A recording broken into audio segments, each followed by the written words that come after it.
Hello guys, and welcome to the Good Bad Group channel. So here today I'm gonna show you how to add a RSS feed to your Pinterest or also create pins in bulk for your Pinterest account.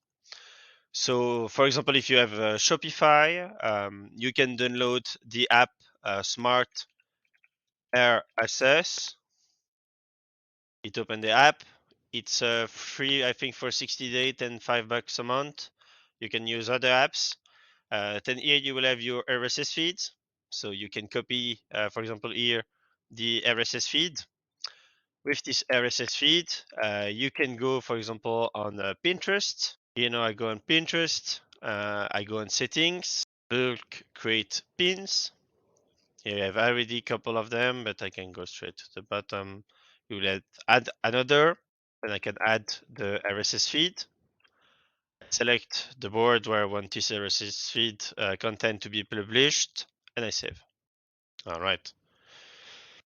For example, I want to do with another one. Let's say I go into feed URL generator. I want to do a specific collection. Let's say, which one? Deco.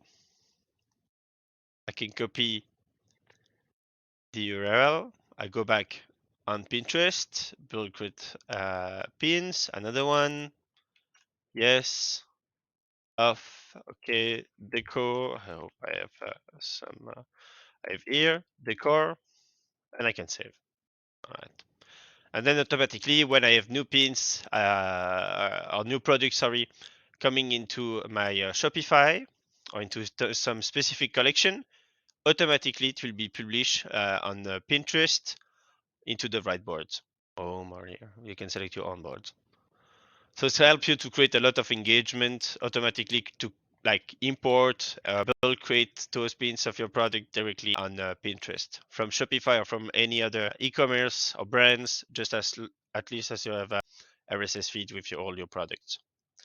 All right, it was Goodbye Group by Sasha Vandermeer. Cheers.